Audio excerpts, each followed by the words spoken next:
Seven Psychopaths is a 2012 dark comedy crime film written and directed by Martin McDonagh, starring Colin Farrell, Sam Rockwell, Woody Harrelson, Olga Kurylenko, with Henry Dean Stanton and Christopher Walken. What the hell happened? Some punks jumped us.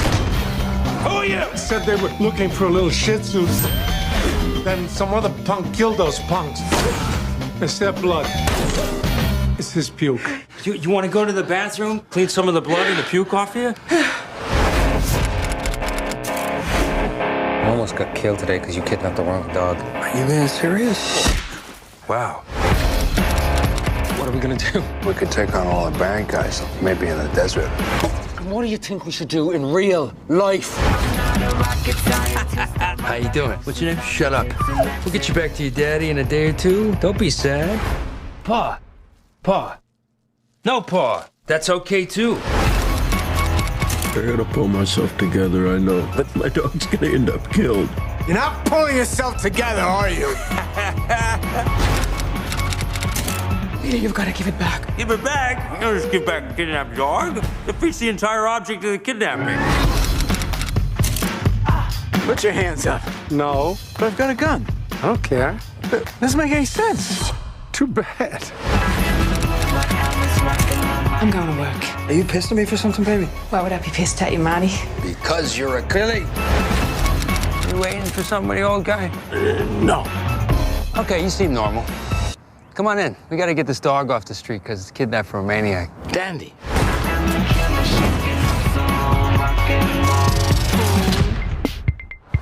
I like it. It's got layers. An eye for an eye leaves the whole world blind. No, it doesn't. There'll be one guy left with one eye. How's the last blind guy gonna take out the eye of the last guy left? Welcome back to the Cult of Films. I'm John, the host, and once again, I'm joined by these two psychopaths, Mr. Coleman Yeti and Johnny Mulligans. Welcome back to the show, gentlemen. Yay. Hey, John. Thanks. Hi-yo. Great to be back. Do we all have our alibis tonight to talk about some serial killers? Yeah, yes. I'm here talking to you. Don't mind the people tied up in the back room. Yes, in my basement where I usually go to talk about psychopaths. Very nice. Do we have any special guests joining us tonight before we jump into the film? Ardbeg Corey Vecken. Because into Deutsch. Coleman? So I was trying to find something on theme. I couldn't find anything name-wise on theme, so I figured I would go find the beer that they were drinking the second or third time they talked about Marty being an alcoholic. Nice. And telling him that he should stop drinking. So I'm drinking Shiner Bock, which was in the movie. It was in the movie. Tonight, gentlemen, I'm just drinking the Crux. The Crux? Yeah. Crocs. I am going non-alcoholic tonight because it's a school night. So let's talk about Seven Psychopaths. This is a movie that I had no idea existed until Johnny Mulligans, of all people, enlightened me about. How the fuck did you find this movie, man? I went down one of my YouTube rabbit holes, went late one night, and came across scenes from this movie. You got Woody Harrelson and Christopher Walken doing their weird things, and you get to see other bits and pieces. It was like, that's interesting and funny. What is that movie? Oh, Seven Psychopaths. Cool. All right, let's see what's up with that. And I just on a whim be like, hey, what's this one like? Does it count? And it did, and it was. I'm glad we went down that rabbit hole. That was awesome. All right, well, more on that later. Coleman, you said you also have seen this before, correct? Yeah, I saw this when it came out. I remember seeing the trailers for it and going, holy shit, look at that cast. I gotta see this. So I watched it, back then in 2012, 2013. And it kind of fell off my radar. I kind of forgot about it until Johnny brought it up again. And thank God he did, because I was so excited to revisit this movie. Yeah, like you said, it's huge cast, like monster who's who ensemble cast. This film is a very niche subgenre of that ensemble gangster films that were so popular in the 90s and the early 2000s, like Reservoir Dogs, 2 Days in the Valley, Smoking Aces. You could throw Snatch in here, but let's get right into the opinion piece. What did you guys think of Lock, Stock, and One Smoking Shih Tzu? I feel like this was a movie where the talent agents went to the actors and said, so there's this movie and the director just wants you to be yourself. And that was the pitch. And I feel like that, like now that, having a chance to see this movie, and now that I've seen Sam Rockwell in multiple movies at this point, between what we saw with Choke, some of, his work in Iron Man 2, the other, he was in Mr. Right. I'm a Sam Rockwell fan. He has yet to disappoint me in his work. And nor will he ever. This was just a fun movie, and I watched my first go through in this. I watched it in like 15 to 20-minute bits, just because the way my schedule was working. I went back and rewatched it to make sure I was like getting the full, run through of it. I like the way it pieced together. I like the kind of this is a fun movie. This isn't something you need to sit down and like super analyze it. They are portraying certain neuroses and psychopathic kind of tendencies in different forms, and at the same time as kind of manic as the things are moving through the story, like as it's like the presentation of the movie is a presentation of the condition, so it fit. It seemed fine. It was like, this is fine, this is good, I like it, this is good. It was a good movie. Coleman? This movie is a fucking masterpiece. I was glad. Yeah, I was so happy to revisit it. It's probably in my top 10, if not top 5, which I can't believe I kind of forgot about it. But just the whole way that it's written, all of the characters are so great. Sam Rockwell, in general, as we've talked about before, he's amazing. But his performance in this movie is so great. His mannerisms, everything, the reason that he does everything he does within the movie, and the fact that you're watching this group of guys write the movie that you're watching as you're watching it. Yeah. So throughout the entire movie, they're talking about exactly what they're doing. And I love that. I love in the middle, Billy says, I want the first half of the movie to be all the shoot 'em up, all the stuff, whatever. And then I don't know, maybe the second half of the movie, the guys are just hanging out in the desert somewhere talking about life. And that's as they're driving to the desert to go talk about life. It's just very meta. It's so well done. And I love to think that, and I know it's not the case, but I love to think that this was what was actually going on as the movie was being written, that, there was his psychopath friend doing all this shit, helping him write the movie just to inspire him to write the movie. It's fantastic. I think that outside some really, really cool scenes, it opens up so strong. I love that beginning scene with, I'm blanking on the two actors' names. One of them's from A Serious Man, which is like one of my favorite Coen Brothers films, and then the other guy, something Pitt. It's in like Michael Pitt and Michael Stuhlbarg. Thank you. Yeah, Michael Pitt's like in every single like cult film. Like, I mean, you have $5 and like a breakfast burrito, Michael Pitt will be in your film. But they're just so good. Like both those guys are just so great, and I love that back and forth. It starts out so strong, and then it sets the tone really well with that initial like assassination. And I just want to say spoilers from here on out. But outside of a few really great scenes and some great performances by Christopher Walken and Tom Waits. Tom Waits was just fucking almost perfect in this film.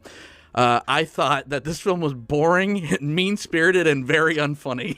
I hated this film. What? I thought it was bad. Yeah, I did not like it. Oh my God! I'm going to be the one dissenter here. It was like if Aaron Sorkin, who wrote like The Social Network, and Quentin Tarantino actually got lost in a desert and had to survive by eating peyote and wrote a script in 7 hours. That's what this felt like. It felt just vomited up by like people that were supposed to be talented but like forgot how to be talented. I did not enjoy this at all. What a scathing review. I know. Yeah. And this is very rare. I mean, I think, Johnny, you and I, we both revisited something that was like beloved back from the 90s, like So I Married an Axe Murderer, I think we both were pretty disgusted like with what we found when we revisited it. There was lots of letdown there. I'm usually the apologist, and you know, I mean, obviously I love Reservoir Dogs. I love Snatch. I love Lock, Stock. I love all those kind of films. But this movie didn't do anything that those did better than they did. I don't think this movie was supposed to be like those movies. Yeah. I don't at all. I feel like this movie was all about the stories throughout. Mm-hmm. You know, if you watch it, like the main story throughout the movie is really Sam Rockwell just trying to be a good friend. And like everything you do, you watch his progression through it, and at the end, even when he's, you know, he'll say something and then take it back, or he'll go, "Oh no, Hans, that was me up in the woods pretending to be your wife." Like the entire movie is just about Sam Rockwell's journey to just try to be a good friend. And obviously he's a psychopath throughout all of it, but he's trying to, you know, fight that. You know, and he's got that scene where he's like doing positive self-talk in the mirror, preparing himself to go out to a dinner. Like, that's not something you see in those other Taxi Driver, but whatever. Okay. It's okay. We can still be friends. I just hate your movie. No, that's fine. In fact, that you hate it, I can say you're welcome and consider it favor returned. Sure, yeah. Lord knows I've had to suffer. How much bullshit have I made you guys have to watch? No, it's totally fair. I don't know. I feel like it lacked a little bit of charm. It was just it was just like aggressive and uncomfortable sometimes. And it was like, movies like this, I want to see, and it's not like the gore was bad. I thought the gore was some of the best parts, and that ties into one of my favorite scenes. We'll talk about our favorite scenes in a little bit. I kind of want to slow roll that out, but it was just like, I didn't like Sam Rockwell, which was such a bummer because I love him. And before watching this film, I was with you guys. I was like, he would never treat me wrong. And to be fair, I don't think it was him. I think it was the writing. I just don't like Martin McDonagh's writing style. He's a very polarizing director. He's the one that did like two Billboards and stuff, where he just comes out. And Coleman, this is something that like you've called out before, especially on something like Under the Silver Lake, where I feel like this guy thinks his farts don't stink, and he just feels like he's just writing from he just thinks he's so clever, and I just feel like every single joke in here fell flat to me. I just didn't chuckle at all. What did you find uncomfortable? Blaringly, one of this, like, Woody Harrelson was fucking insufferable in this. I hated him, and you don't even get the satisfaction to see him die at the end. I was like, God damn it! Like, at least I get to see Woody Harrelson's like brain splatter on the rocks, right? No, I get to see this fucking little insignificant bullet hole on like this sweet, like, slow-minded Sam Rockwell character that I didn't know what the fuck to feel about. No, it's like Woody Harrelson, like that whole his setup scene where he's like waving the gun in that poor like overweight black girl's face, and they're just like all calling her fat and stuff, and it's like, oh, it's funny because my gun's not going off. That's the joke, and then like the scene ends with him still killing. I was like, what the fuck why is this funny? He didn't kill her. He let her go. He said he was just kidding. He kills her. He shoots her and goes to black. He shot right over her shoulder, and he said, "I'm just kidding, Sharice. Get out of here." But then he doesn't, because he kills her. I don't know. And then he kills like the other guys, or he kills Christopher Walken's wife and calls her an N-word. I'm like, fuck, like this guy, Martin McDonagh, thinks he's fucking Tarantino so bad. So what you're saying is this movie hurts your liberal sensibilities. Maybe. I don't. That's what I'm hearing. Oh, they were mean to the girl. And stupid. Then he said I always cringe if I hear any white person say the N-word in a movie. Yeah. And then, imagine trying to have to say it in a script. But I was amused by the Woody Harrelson character Charlie, where he like cries about his dog but not his girlfriend, and he's just so attached to this little dog, and his girlfriend gets shot, whatever, and he's shedding tears like, oh, but my dog is gone. And I get that that's intentional, but it amused me. I love Walken's character in this. I love the whole reveal of him showing that he was the Quaker that slit his throat, and both to Charlie when they first show the audience, and then when he shows it to Billy, or to Marty, to the writer, right? Yeah, and reveals it to him, and as Marty's telling him the story of himself, and he reveals it, and he just looks like Marty just looks sick to his stomach, like, oh my god, I can't believe I just did this. Do you think he felt like Martin McDonough, and he's just like, oh my god, I don't know what I'm doing writing this? I think he just has some bent against McDonough because he think he's a snob, and that's. I just don't like his style. But I gave it a fair shake. I like moments of this, and I agree wholeheartedly with you and Coleman about Christopher Walken's performance. Probably one of his top 5 performances, which I feel is a waste. But like him and Tom Waits are so good. That scene, and I guess we. Oh yeah, Tom Waits is great. Oh my god, he's so good in this. And like the scene where they're the flashback with he and his wife throughout where they're killing the serial killers. Is so good, and the gore was fucking amazing. The effects were good. The fact that they like caught up with like the Zodiac, and there's just like bunnies everywhere. I'm like, God, like there's just like moments and pieces and performances that I'm like, I wish these were all in a better movie, because what it's tethered to is Colin Farrell, who is super annoying and super whiny the entire time, and his arc is dumb. He's a writer that's writing a thing that's not writing because he's just aping the stuff that he's writing about from his crazy friend. But do you feel like the story was following Colin Farrell? Because I feel like if you're looking at a main character, Sam Rockwell is who this story was really following the whole time. That's the arc that mattered throughout all of it to me. I feel like Colin Farrell's the POV though. He's us. When things are being revealed, well, that's not true too. I get what you're saying, because you do get a lot of peeks behind the curtain with the Sam Rockwell character, because we get to find out kind of who he is and what he's doing before Colin Farrell finds out. So you're supposed to feel that way with Colin Farrell at first, but then equal amounts of time is given to both characters. But he's just so unlikable. Like Sam Rockwell, it's just like him just like shooting the girl in the stomach and then like walking away. I'm like, okay, so we're not supposed to root for you, like, or you're like endearing because you're like had this like childlike wonder about you, but you're just like cold-blooded murdering this girl. Like, he's doing it all for his friend, for the story. Well, I think there's something to take note of here. It's like you're talking about some of these behaviors, almost like when I watched this with my wife, and she picked up on like there doesn't seem to be any empathy in the characters' actions and how when Walken's characters when his character's wife is killed, you don't see a lot of emotion out of him. You don't see a lot of emotion out of Sam Rockwell's character.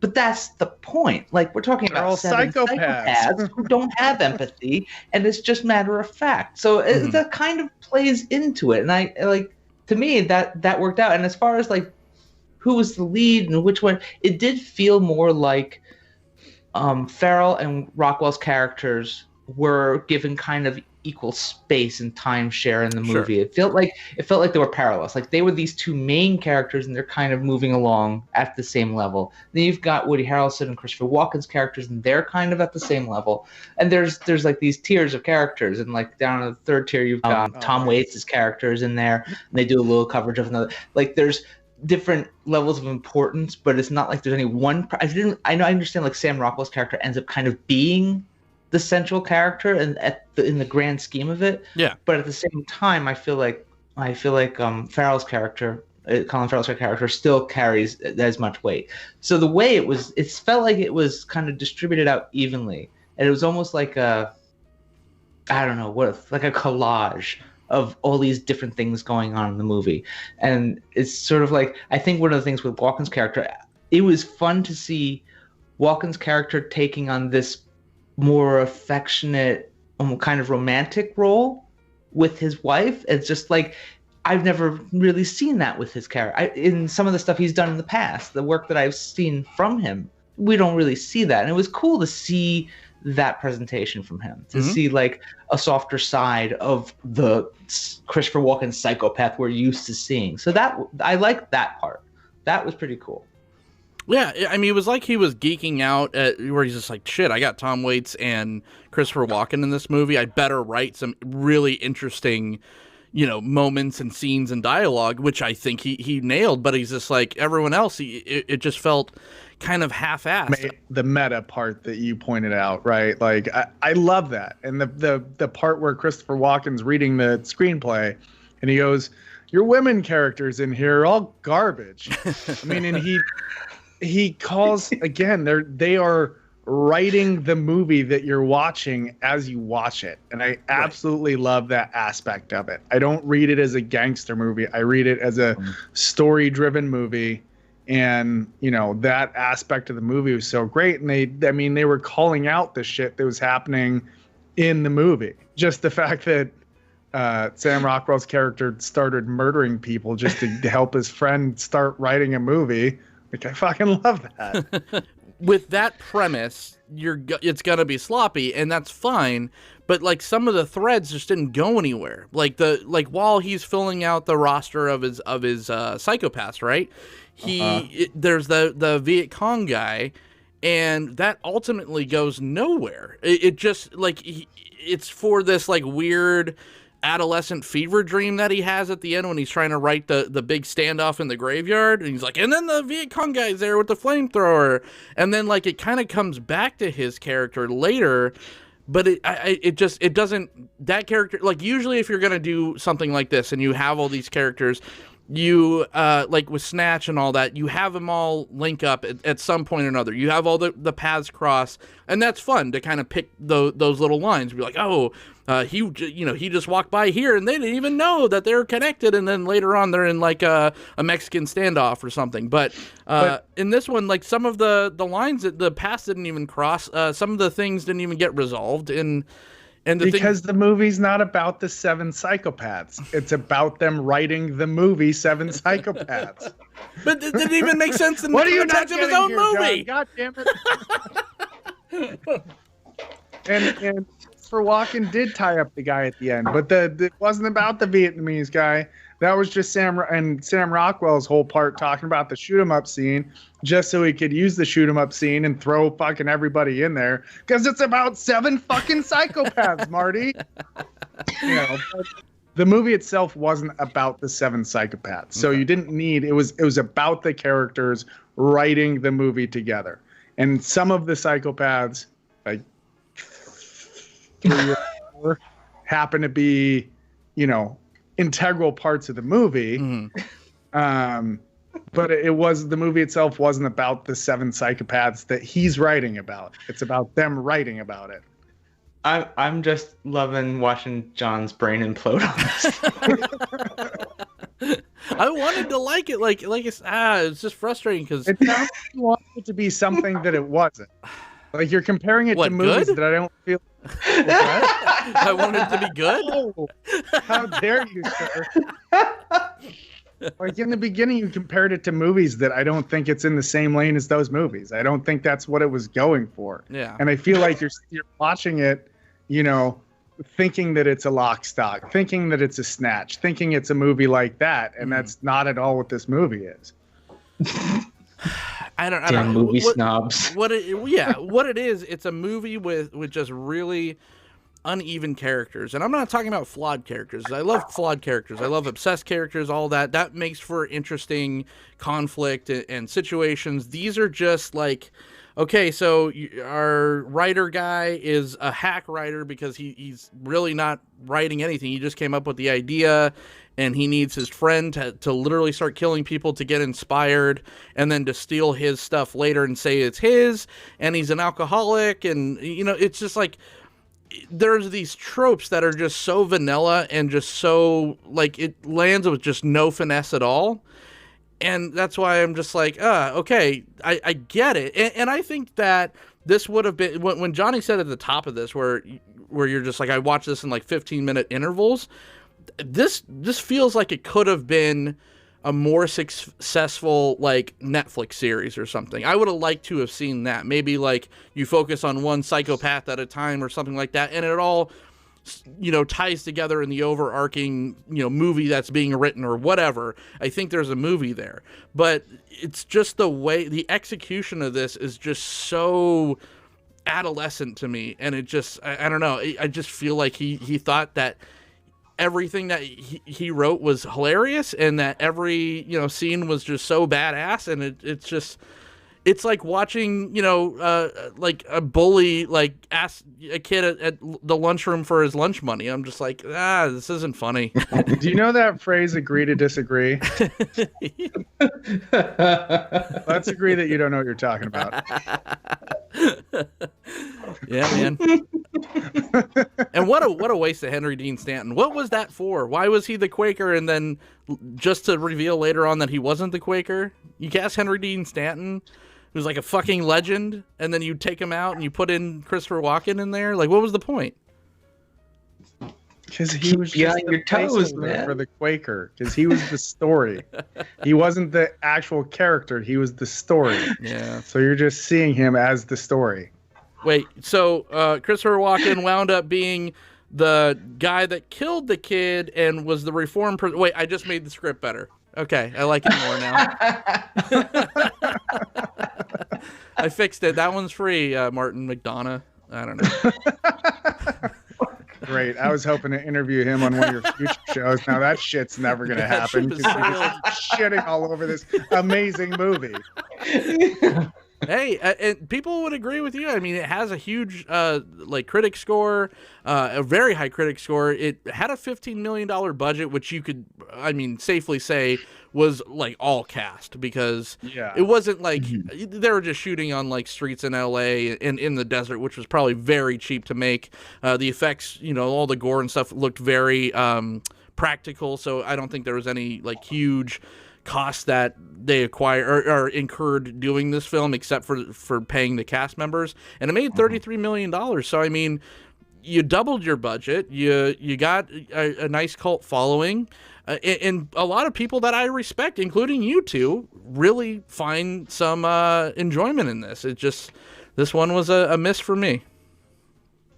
I think for a lot of the people who are going to enjoy this, they're going to enjoy it for the sake of the actors, because they like the work that the actors have done in the past, and is kind of getting the flavors of acting that they bring to their other roles. You see it. It's like, this is a mixed bag of these people all in the same space, and it's like a sample platter of their work. And I think that's what people are going to like. If people can get past the criticisms that you have for this and why you didn't like this, and just kind of let go and be like, oh, I don't have to think about this and just enjoy the actors, and end up liking what they're doing. Because ultimately, if you like one actor for what they've done, that's what I like. This is the other thing with this movie. It really kind of brought into focus for me that every actor in Hollywood has their style, has their kind of flavor of acting. And when directors and producers are putting the movies together, they know who's going to fit a role. They've got a list of people that play a psychopath or a romantic role or a comedy role. And like, you've got camps of actors, and this is a camp right here. Like, there it is. Here's your sample platter of Psychopaths, and you're welcome. It's just, you know, yeah, maybe the writing has quirks or flaws, but I personally didn't care in this case. Like, this one, I'm not going to be worried about that part. But I'm also, you know, a movie rube, so I don't know movies as well. No, I'm just I mean, schmuck. I think I'm going to take the L on this one. I mean, this is like, I got torn apart when I shit on Hudson Hawk, but I'm like, I still will die on that hill that Hudson Hawk is terrible. But I'm more impressed with this movie because of the sheer talent. I'm like, it's a gangster, you know, it's a gangster type movie with everyone that I like, maybe besides Woody Harrelson. I mean, literally everyone. It's like I can't miss. And the fact that it, like, Martin McDonough still made me not like it, I'm kind of impressed by that. It's an anomaly. I would recommend this for everybody that has taste in movies. anyone that likes really, truly good movies with great actors and great writing, thank you very much, I would recommend it for them. Yeah. Coleman's really pushing hard for that interview. If you're not a movie snob and you just like the actors that happen to show up in this cast, go for it. Yeah, plain and simple. I would recommend your favorite scenes. Oh, crack a brew. Don't overthink it. Just enjoy the movie. Yeah, let's talk. Yeah, did you have any other scenes that really stuck out? I told you mine. Mine that flashback of the serial killer killing the serial killers was my favorite part. Really, just so many scenes with Sam Rockwell, and it's funny that you didn't like him so much in this movie because I love what he brought to the character. Mm-hmm. I love, at the end when he's talking about the shootout, he's just all excited, just talking about the shootout that he wants to put in the movie, and he's wearing the goofy fucking dog hat, and like he's just so silly. And then he's like, and then there will be peace, and everyone will have peace and feel peace and know peace and whatever. And then he just ends it with, and then everything will be great. And it's just like, yes, that, I guess, childlike wonder you said that he brought to it. I love that. I love that throughout. So, so many of his scenes that he just brought that to, where he's like out killing people, or he's intentionally like, don't look at, oh, do you have the paper, Marty?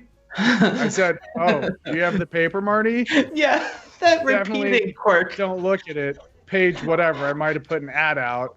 And the way that he reads the ad, like calling all psychopaths, like I love it. I love his animation in this movie.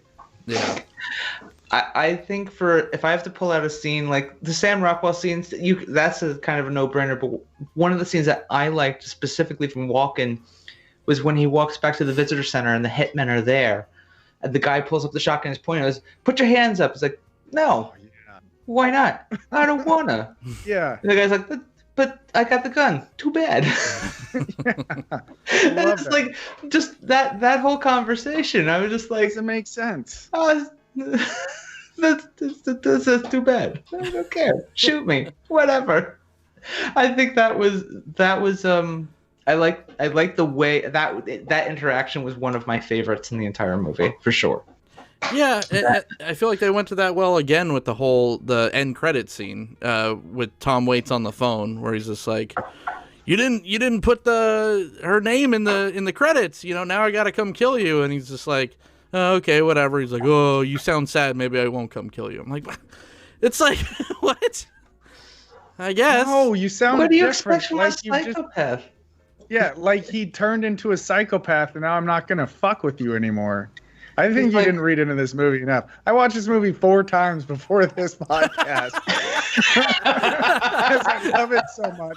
Picking apart different parts of it, but that end part, it's like, you sound different. And he's like, yeah, I'm free on Tuesday. Like, basically, I've dealt with some shit. I don't care. I'll be here. Do this. Oh, yeah, I didn't read that at all. I just read like he was sad and he lost all his friends or something. I'm like, I do have a question about the timetable. Like like Coleman is definitely the person to ask. Where in history does this happen? Because at that end credit scene where Tom Waits is talking to Colin Farrell's character, he walks back out of the phone booth, and in the street, I'm like looking at the make and model of the cars. Everything looks old, and then I'm thinking about Harrelson's car. It looks like the red convertible from Fear and Loathing. Yeah, these weren't 2012 cars. These were older cars. I'm wondering, like, and based on timelines, like Tom Waits' character, you go through the people they killed. It's in 1940s, and 1950s, and 1975.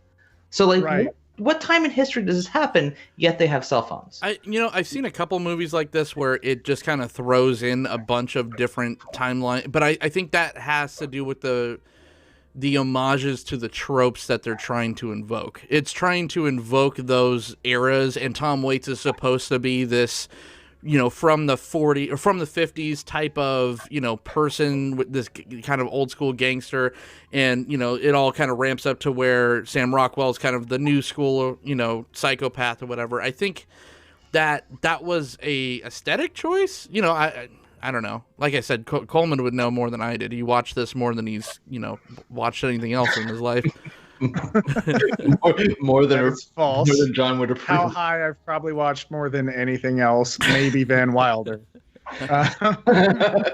There was a time and place for those movies. I do want a donut. But that is actually a discussion I had with someone else as well, because we were trying to figure that out.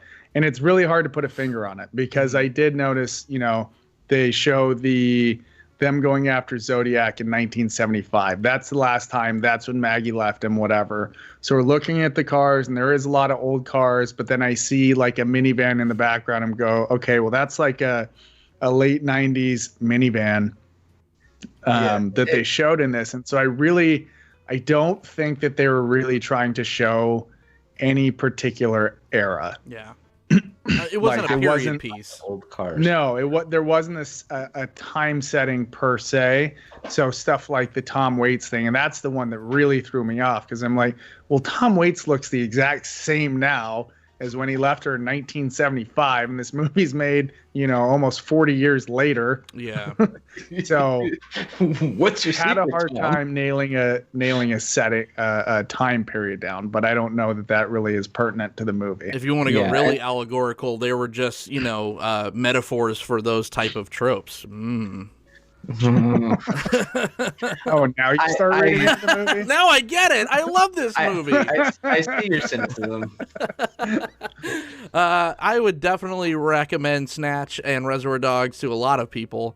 I don't think I'd recommend this one to anyone. I don't know. I just don't like it. I'm sorry. I really am. I really wanted to like it. It's streaming free on a lot of on Prime, right? This was free on Prime, guys? Yeah, it was on Prime. Yes, it was free on Prime. Yeah, so I mean, check it out. If you're into these types of movies, I mean, maybe you'll enjoy it. You'll probably enjoy it. Leave down in the comments below how much of a film snob I am, and how I'll be curious to see what people have to say about this movie. Yeah, that'll be fun to and read. about this review. Yeah. All right, well, that's it for 7 Psychopaths. I know I'm on a couple hit lists now. I am Jon the host, at least for the time being. You could follow me at Jon the host. You could also follow this podcast at The Cult of Films. And if you want to listen to it in podcast form, you could do so on iTunes and Spotify. Leave us different ways on how to write this movie better. Johnny Mulligans, thanks for recommending this. We're going to find you. Welcome. You can find me somewhere here on the channel. You can find me over at Twitter at J_Mulligans. I just kind of sit and watch. I don't do much on Twitter. And then it's creepy. Yeah, there's not much worth engaging with in social media these days. It's really a waste of everyone's time. And then also there's the MTG Lexicon Discord. That's Magic the Gathering, and I hang out there and talk to people sometimes. Very cool. Mr. Coleman Yeti, once you're done being mad at me, we're going to find you. You can find me at Coleman Yeti on Instagram and on Twitter. You can find me on the channel Two Bananas Adventures occasionally on YouTube. And every once in a while, you can see me right here on The Cult of Films yelling at Jon the host. All right. We'll see you next time.